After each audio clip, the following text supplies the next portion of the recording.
देखो last class में chemical reaction and equations में जो लास्ट लेक्चर था उसमें हम लोग ने chemical reaction and characteristics of chemical reaction, है ना। किसी भी केमिकल रिएक्शंस की कैरेक्टरिस्टिक्स क्या है, उसमें बहुत सारी कैरेक्टरिस्टिक्स थी, जैसे इवोल्यूशन ऑफ गैस था, formation of precipitate, change in colour, energy changes, exothermic endothermic reactions, ये सब हम लोग ने डिस्कस किया था। क्लियर। अब आज की डेट में आज का टॉपिक हमारा केमिकल इक्वेशंस, यानी अगर कोई केमिकल रिएक्शन हो रही है तो उसे पेपर पे आप कैसे लिखोगे इक्वेशन के फॉर्म में। किसी भी केमिकल रिएक्शन में को इक्वेशन के फॉर्म में जब हम पेपर पे लिखेंगे तो उसे केमिकल रिएक्शन हम लोग केमिकल इक्वेशन कहें। अब देखो एक चीज पहले, केमिकल इक्वेशन से पहले कुछ चीजें क्लियर होनी चाहिए। किसी भी केमिकल रिएक्शन में जो सब्सटेंसेस आपस में इंटरेक्ट कर रहे हैं प्रोडक्ट फॉर्मेशन के लिए, यानी जो सब्सटेंसेस आपस में रिएक्ट कर रहे हैं उनको हम कहते हैं रिएक्टेंट्स या रिएजेंट्स,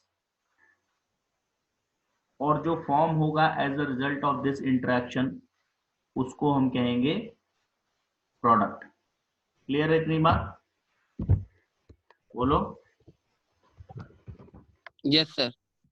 ठीक है, तो रिएक्शन में जब हम इक्वेशन लिखेंगे तो रिएक्टेंट्स और प्रोडक्ट्स पहले क्या है वो क्लियर हो, यानी जो सब्सटेंसेस ऑलरेडी हमारे पास हैं और जो आपस में रिएक्ट कर रहे हैं उसको हम कहेंगे रिएक्टेंट, और जो न्यू सब्सटेंस फॉर्म होगा as a result of this interaction उसको हम कहेंगे प्रोडक्ट।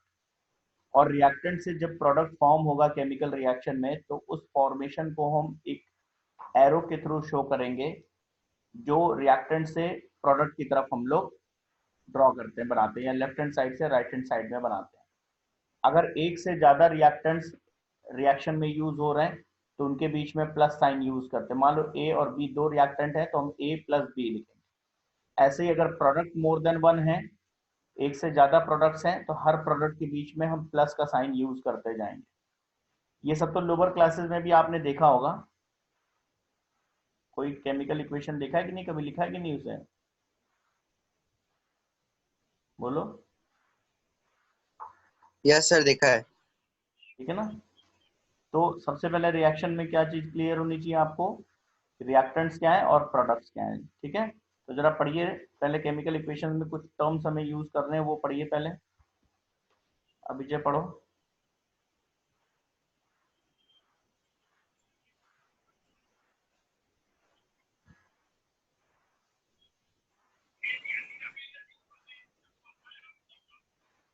पढ़ो बेटा।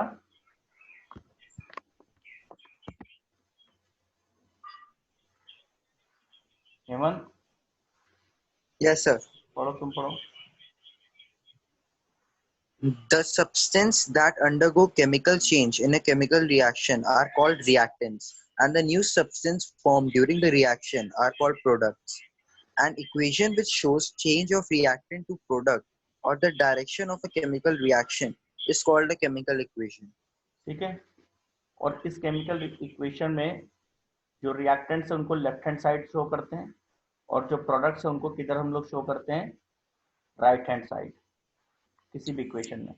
और अगर एक से मोर देन वन रिएक्टेंट्स या मोर देन वन प्रोडक्ट्स है तो उनको प्लस साइन उनके बीच में हम पुट करेंगे उनको सेपरेट करने के लिए।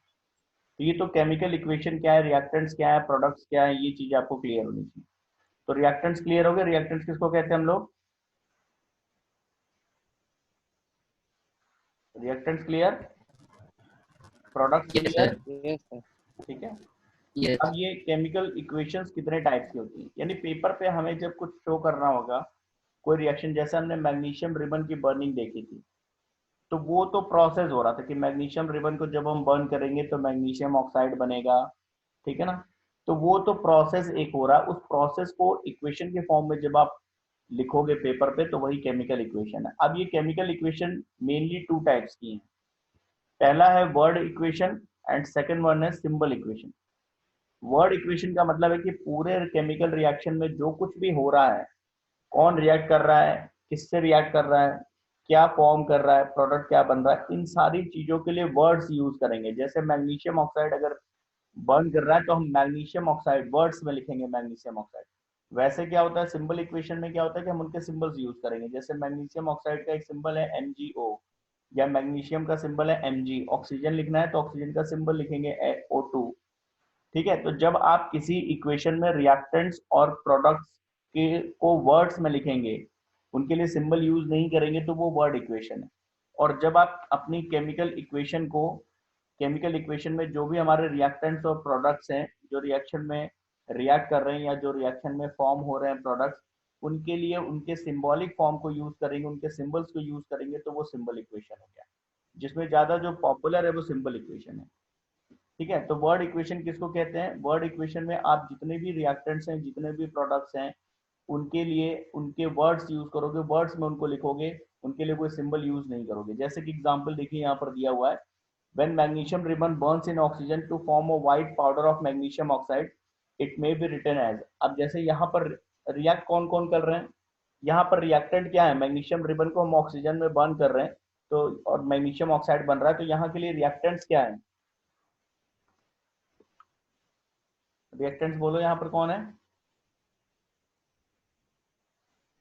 मैग्नीशियम और क्या केवल प्लस मैग्नीशियम ऑक्सीजन। अकेले मैग्नीशियम ऑक्साइड तो बना नहीं रहा है, मैग्नीशियम किसके साथ बर्न कर रहा है? ऑक्सीजन। तो मैग्नीशियम और ऑक्सीजन ये दोनों यहाँ पर क्या हुए? रिएक्टेंट्स हुए, है ना। Yes sir. और इन दोनों के यानी मैग्नीशियम की जो बर्निंग हो रही है ऑक्सीजन की प्रेजेंस में, या ये दोनों रिएक्टेंट्स हैं, इनसे फॉर्म क्या हो रहा है? Magnesium oxide. तो मैग्नीशियम ऑक्साइड यहाँ पर यस क्या हो गया? प्रोडक्ट। प्रोडक्ट। अब हम इक्वेशन को कैसे लिखेंगे? लेफ्ट हैंड साइड में रिएक्टेंट्स को लिखेंगे और राइट हैंड साइड में प्रोडक्ट को लिखेंगे। एक एरो की हेल्प से हम ये शो करेंगे कि रिएक्टेंट्स प्रोडक्ट्स में चेंज हो रहे हैं। लेकिन यहाँ पर जितने भी रिएक्टेंट्स और जितने भी प्रोडक्ट्स हम लिखेंगे, उनके वर्ड्स लिखेंगे, उनके लिए एक वर्ड लिखेंगे, उनका नाम लिखेंगे, कोई सिंबल यूज नहीं करेंगे। जैसे हम यहाँ पर देखिए वर्ड इक्वेशन में क्या कर रहे हैं हम, यहाँ पे जो हमारा प्रोसेस हो रहा है वो क्या हो रहा है? मैग्नीशियम प्लस ऑक्सीजन, यानी ये दोनों रिएक्ट कर रहे हैं, ये दोनों रिएक्टेंट्स हैं एंड गिव्स मैग्नीशियम ऑक्साइड। तो जितने भी रिएक्टेंट्स हैं, जितने भी प्रोडक्ट्स हैं, उन सब के लिए हमने देखिए उनके नेम यूज किए, उनके लिए वर्ड्स यूज किए हुए। क्लियर? Yes sir. ऐसे ही मान लो जिंक और हाइड्रोक्लोरिक एसिड रिएक्ट करके जिंक सल्फेट, जिंक और हाइड्रोक्लोरिक एसिड मान लीजिए रिएक्ट करते हैं, या जिंक और सल्फ्यूरिक एसिड रिएक्ट करते हैं। सपोज जिंक रिएक्ट करता है विद सल्फ्यूरिक एसिड, ठीक है, जिंक सल्फ्यूरिक एसिड के साथ रिएक्ट करता है और जिंक सल्फेट और हाइड्रोजन बनाता है। तो यहाँ पर हमारे पास रिएक्टेंट्स हैं जिंक और सल्फ्यूरिक एसिड, प्रोडक्ट्स हैं जिंक सल्फेट एंड हाइड्रोजन। इन सारी चीजों को, कौन रिएक्टेंट है कौन प्रोडक्ट है, उसको एक इक्वेशन के फॉर्म में लिखेंगे और रिएक्टेंट्स और प्रोडक्ट्स के लिए हम उनके वर्ड्स लिखेंगे, उनका नेम लिखेंगे।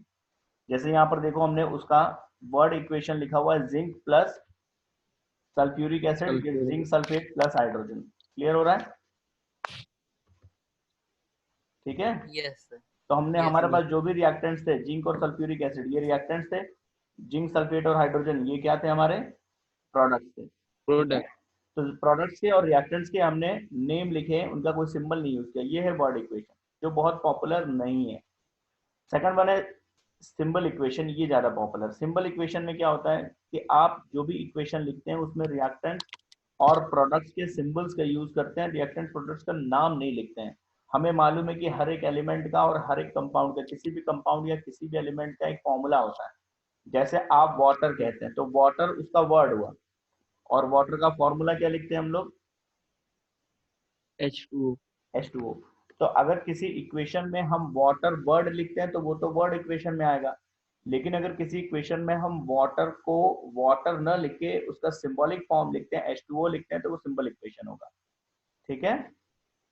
Yes sir. तो सिंबल इक्वेशन में क्या करना है, जो भी एलिमेंट्स हैं यानी जो भी रिएक्टेंट्स हैं या जो प्रोडक्ट्स हैं, उनके रिएक्टेंट्स और प्रोडक्ट्स के फॉर्मूले लिखने, रिएक्टेंट्स और प्रोडक्ट्स के सिंबल्स लिखने, नाम नहीं लिखना। अब जैसे एक एग्जांपल देखिए यहाँ पर, अब वही केस अगर हम यहाँ पर लें, burning of magnesium in oxygen to form magnesium oxide, इसी को अगर हमें सिंबल इक्वेशन में लिखना होगा तो हम कैसे लिखेंगे?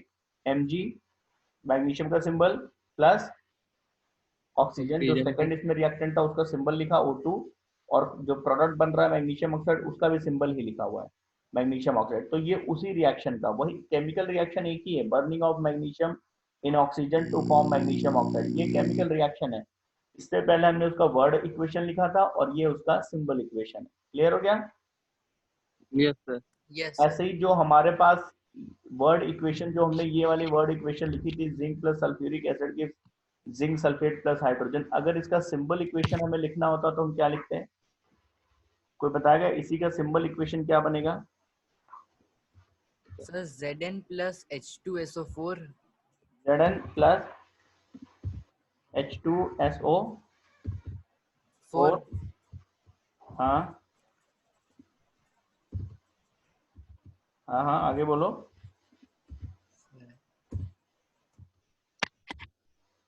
Zn प्लस H2SO4, आगे बोलो। प्रोडक्ट्स के भी तो सिंबल लिखोगे। जिंक सल्फेट का सिंबल बोलो। Sir, ZnSO4 या ZnSO4, इसका भी फॉर्मूला ही लिखना पड़ेगा और हाइड्रोजन का भी yes, फॉर्मूला ही plus लिखना पड़ेगा। H2. Yes. H2, ठीक है, क्लियर हो गया बात? यानी इसी वर्ड इक्वेशन का अगर हमें सिंबल इक्वेशन लिखना होता तो ये बनता, ठीक है? Yes sir. समझ गए ना सिंबल इक्वेशन क्या चीज है? Yes sir.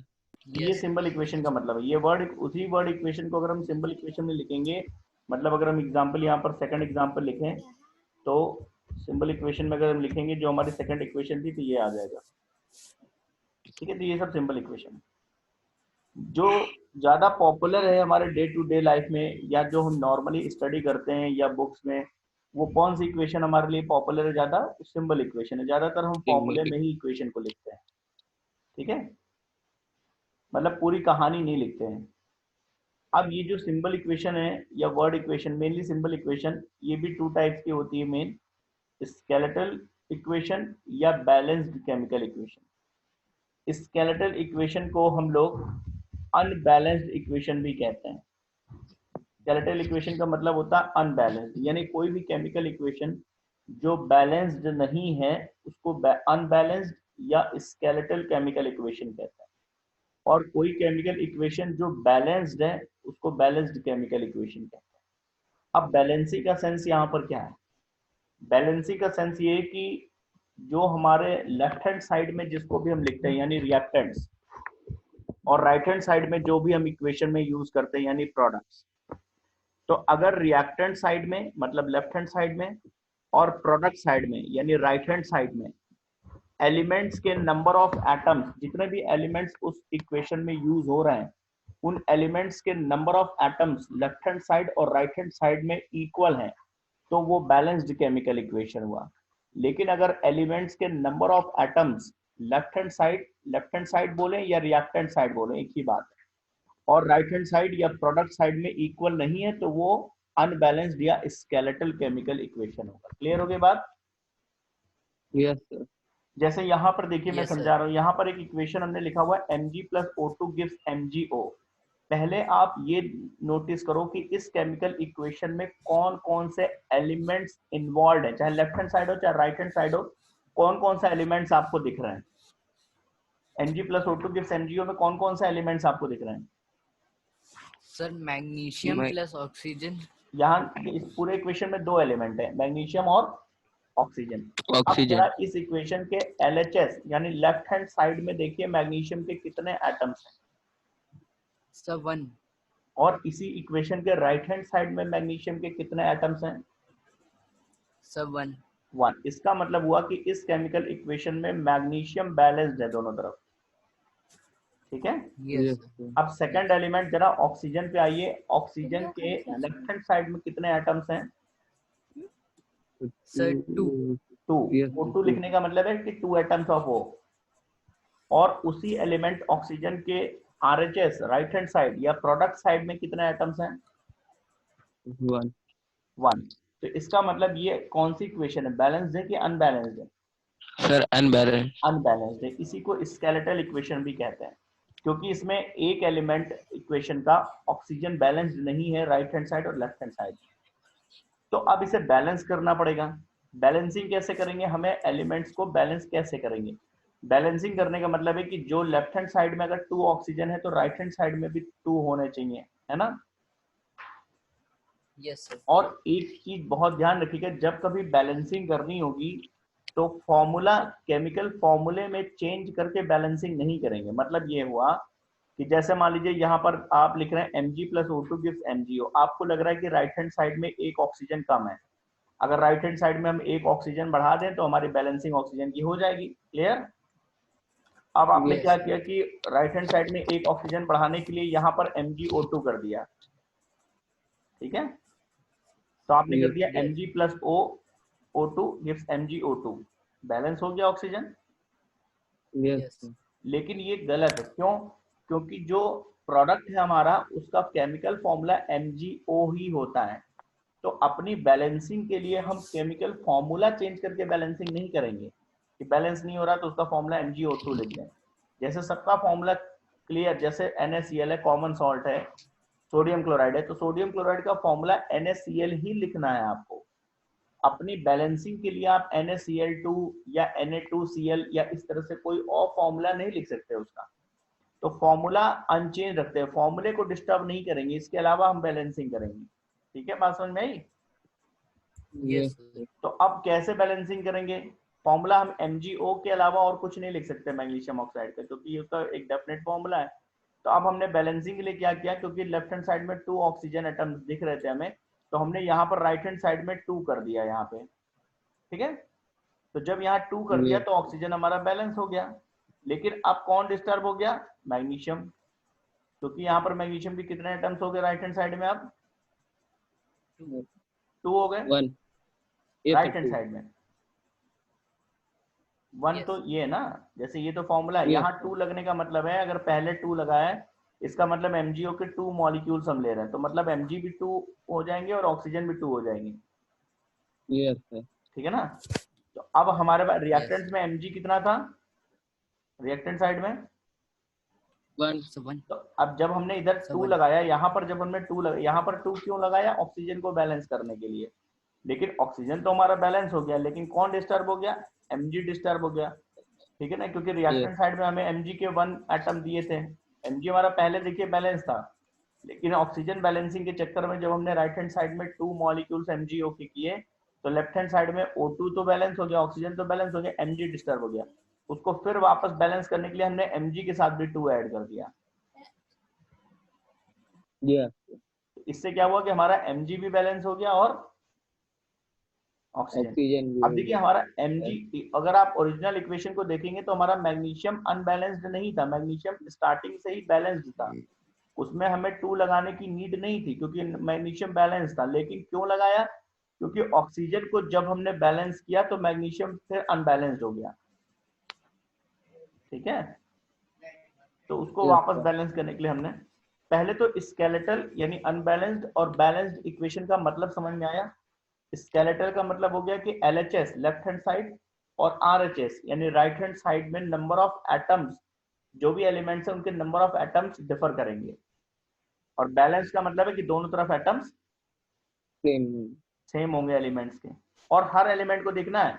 जैसे इस इक्वेशन में तो 2 एलिमेंट्स, केवल मैग्नीशियम और ऑक्सीजन, केवल 2 ही एलिमेंट इन्वॉल्व थे। मान लीजिए किसी केमिकल इक्वेशन में लेफ्ट साइड राइट साइड सब मिला के 5 एलिमेंट्स इन्वॉल्व हैं, तो आपको उन 5 एलिमेंट को देखना पड़ेगा, हर एलिमेंट को 1 बाय 1 चूज करते जाइए। पहले एक एलिमेंट को ले लीजिए, उसके atoms left hand side right hand side में देखिए बराबर है कि नहीं। दूसरे सेकंड एलिमेंट को ले लीजिए, उसको देखिए वो उसके एटम्स दोनों तरफ बराबर है। जब तक आपके 5 एटम्स या जितने भी एटम्स हैं उस इक्वेशन में, सारे एलिमेंट्स जब तक बैलेंस नहीं होंगे LHS और RHS में, तब तक पूरी इक्वेशन बैलेंस नहीं मानी जाएगी। ठीक है, Yes, sir. और ऐसा भी हो सकता है कि किसी एलिमेंट को आप बैलेंस करो तो दूसरा एलिमेंट जो पहले बैलेंस था वो डिस्टर्ब हो जाए, तो फिर उसको बैलेंस करना पड़ेगा आपको। अब बैलेंसिंग करेंगे कैसे? Balancing of skeletal equation. तो हमने क्या कहा, बैलेंसिंग कैसे करेंगे? बैलेंसिंग में क्या करेंगे, हम पहले अपनी अनबैलेंस्ड इक्वेशन लिखेंगे। हर एक एलिमेंट को नोट करिए कि इस किसी एक पर्टिकुलर एलिमेंट के LHS में कितने एटम्स हैं और RHS में कितने एटम्स हैं। तो इससे ये पता चलेगा कि कौन से एलिमेंट्स हमारे बैलेंस्ड हैं ऑलरेडी और कौन से हैं जिनको हमें बैलेंस करना है। जिनके एटम्स LHS और RHS में डिफर करेंगे उनको ही हमें बैलेंस करना है, उन पे फोकस पहले करेंगे। लेकिन उनको बैलेंस करने के बाद ये जरूर इंश्योर कर लेंगे कि जो पहले हमारे बैलेंस्ड एटम्स थे वो कहीं अनबैलेंस्ड तो नहीं हो गए। अगर वो हो गए तो फिर उनको फिर से बैलेंस हमें करना पड़ेगा। और एक बात जो मैं बार बार आपसे कह रहा हूं कि इस बैलेंसिंग में हमें मॉलिक्यूलर फॉर्मूला चेंज नहीं करना है। ये नहीं कि हमारी बैलेंसिंग नहीं हो रही है तो हमने सल्फ्यूरिक एसिड का फॉर्मूला H2SO4 है, हमारी बैलेंसिंग नहीं हो पा रही थी तो हमने H2SO3 कर दिया, या बैलेंसिंग नहीं हो रही थी तो H2SO5 कर दिया है। आप फॉर्मूला चेंज करके बैलेंसिंग नहीं करेंगे। क्लियर होगी बात? Yes, sir. ठीक है ना? तो ये सारे स्टेप्स आपके पास Yes. दिए गए कैसे हमें बैलेंस करना है। ठीक है ना? पहले स्केलेटल इक्वेशन लिखिए, फिर हर एलिमेंट की लिस्ट बनाइए, किस एलिमेंट के कितने एटम्स LHS में और RHS में। और बैलेंसिंग का एक रूल जनरली अपने माइंड में रखिएगा, पहले first balance the atoms other than oxygen and hydrogen. अगर मान लीजिए कोई केमिकल इक्वेशन है उसमें बहुत सारे एलिमेंट्स हैं, उस इक्वेशन में ऑक्सीजन भी है, उस इक्वेशन में हाइड्रोजन भी है, और इनके अलावा और एलिमेंट्स भी हैं, मान लीजिए सोडियम भी है, क्लोरीन भी है, मैग्नीशियम भी है। तो रूल जनरली इजी होता है बैलेंसिंग में कि पहले ऑक्सीजन और हाइड्रोजन को आप किनारे कर दीजिए, ऑक्सीजन हाइड्रोजन को छोड़कर अदर जो एलिमेंट्स है पहले उन पे फोकस किया जाता है। जैसे मान लीजिए किसी इक्वेशन में ऑक्सीजन भी है, हाइड्रोजन भी है, सोडियम भी है, क्लोरीन भी है, मैग्नीशियम, तो पहले आप अपना फोकस सोडियम, क्लोरीन और मैग्नीशियम को बैलेंस करने में करिए दोनों तरफ। ऑक्सीजन हाइड्रोजन के चक्कर में स्टार्टिंग में नहीं पड़ना है आपको। ठीक है ना? पहले ऑक्सीजन हाइड्रोजन के अलावा जितने भी अदर एलिमेंट्स है पहले उनको बैलेंस करिए। जब आप सबको बैलेंस कर लेंगे तब ऑक्सीजन की बैलेंसिंग का नंबर आता है। ठीक है? सीक्वेंस फॉलो करिएगा, पहले Yes. अदर एटम्स की बैलेंसिंग पे फोकस करिएगा, नेक्स्ट ऑक्सीजन को उठाइएगा, और उसके लास्ट में बिल्कुल हाइड्रोजन की बैलेंसिंग को हम लोग करते हैं। तो ये सीक्वेंस को आप फॉलो करेंगे तो इजी होगा। वैसे आप करना चाहें तो पहले ऑक्सीजन की ही बैलेंसिंग स्टार्ट कर दीजिए, या पहले हाइड्रोजन की ही बैलेंसिंग आप स्टार्ट कर दीजिए। अल्टीमेटली आपको बैलेंस करना, आप कर ले जाते हैं इक्वेशन को तो बहुत अच्छी बात है, आंसर से मतलब है, हमें करेक्ट आंसर होना चाहिए। लेकिन वो टफ होता है प्रोसीजर, अगर आप देखेंगे तो पहले अदर एटम्स को बैलेंस करेंगे तो हमेशा आपको बेनिफिट होगा। दूसरी बात ये कि अगर मान लीजिए आप ऑक्सीजन को बैलेंस कर रहे हैं और ऑक्सीजन दोनों तरफ बैलेंस नहीं हो पा रहा है किसी भी तरीके से, तो आप करिए ये कि जिस साइड में ऑक्सीजन की आपको डेफिशिएंसी दिखे, जिस साइड में ऑक्सीजन के एटम्स आपको कम दिखें, और जितने कम दिखे आप उतने H2O वाटर मॉलिक्यूल उस साइड में ऐड कर दीजिएगा। किस साइड में? ऑक्सीजन डेफिशिएंट साइड में। वो ऑक्सीजन डेफिशिएंट साइड चाहे LHS हो चाहे RHS हो, जिधर भी ऑक्सीजन कम दिखेंगे आपको, और जितने कम दिखेंगे उतने वाटर मॉलिक्यूल ऐड कर दीजिएगा, बैलेंसिंग इजी हो जाएगा। जैसे मान लीजिए आपने कोई इक्वेशन लिया, उसमें LHS में 7 ऑक्सीजन है, लेफ्ट हैंड साइड में 7 ऑक्सीजन एटम्स है, और RHS की तरफ राइट हैंड साइड की तरफ 4 ऑक्सीजन एटम है, तो किधर डेफिशिएंसी है ऑक्सीजन की? Right hand side, sir.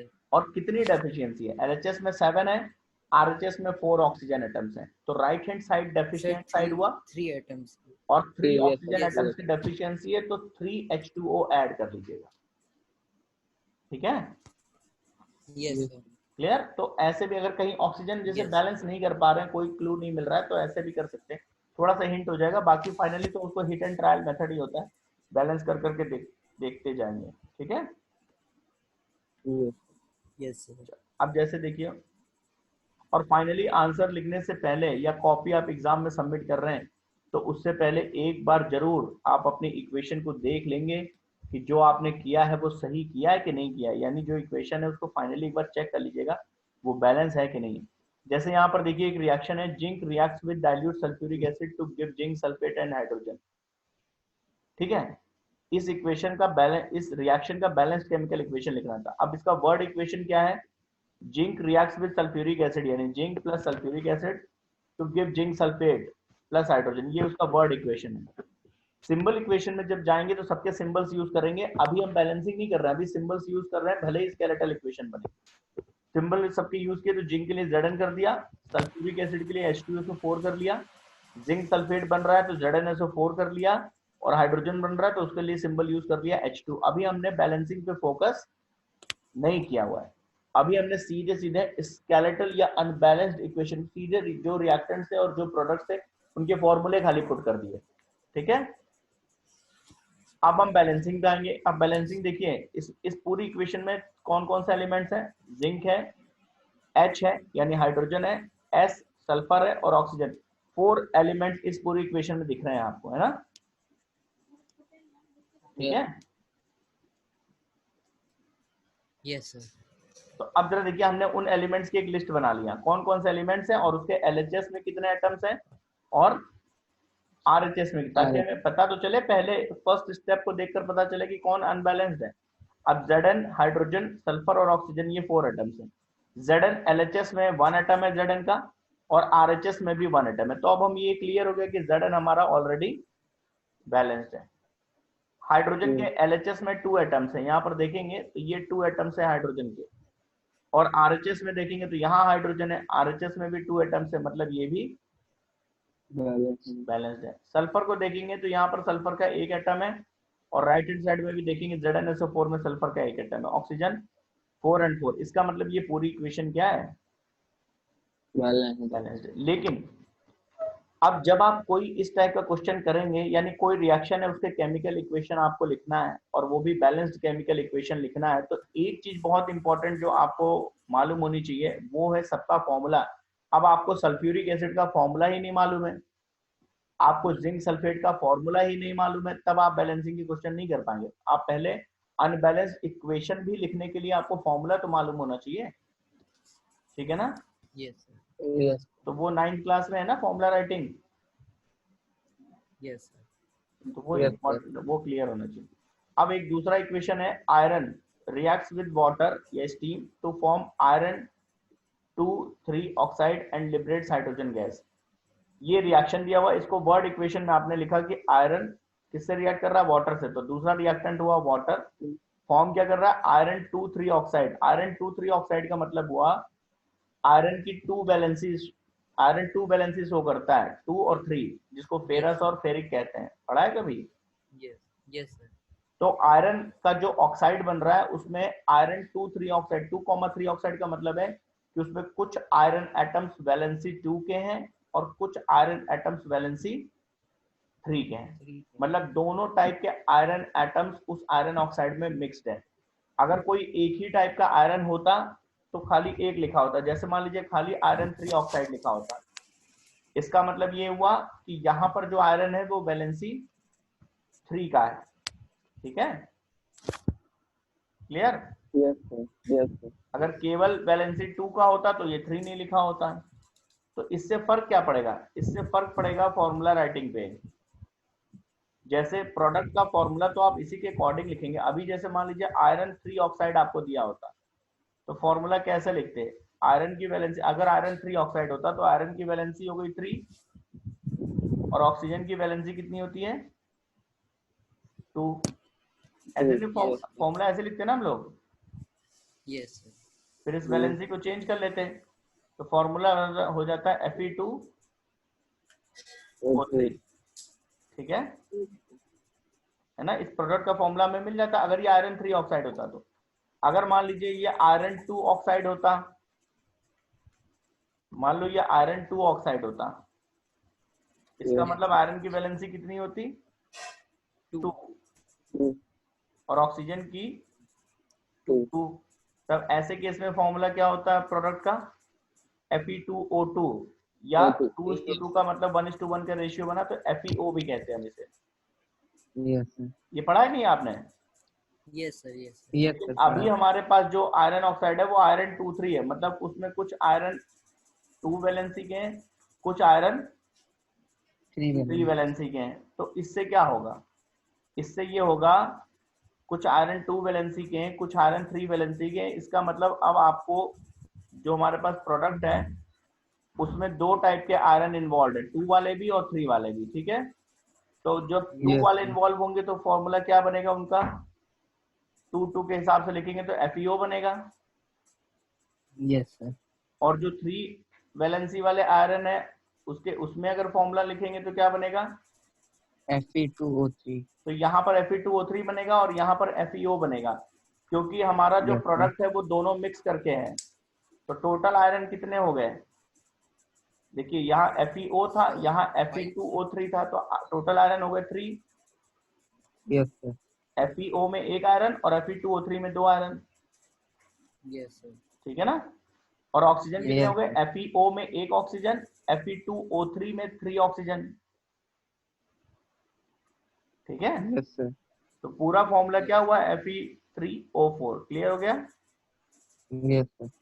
ये Fe3O4 क्या हुआ? इसमें आयरन 2 वाले भी ऑक्साइड है और आयरन 3 का भी ऑक्साइड है, तो ये प्रोडक्ट बन रहा है प्लस हाइड्रोजन। तो हमें पहले फॉर्मूला मालूम होना चाहिए प्रोडक्ट्स का। अब ये स्केलेटल इक्वेशन होगी, बैलेंसिंग अब हमें करनी है। ठीक है, अब बैलेंसिंग Yes. देखिए कौन कौन से एलिमेंट यहाँ पर है? Fe है, H है, O है, यही 3 है। Yes, sir. Yes. तो हमने यहाँ एक टेबल बनाई Fe, H और O। अब जरा देखिए LHS में कौन कितना है?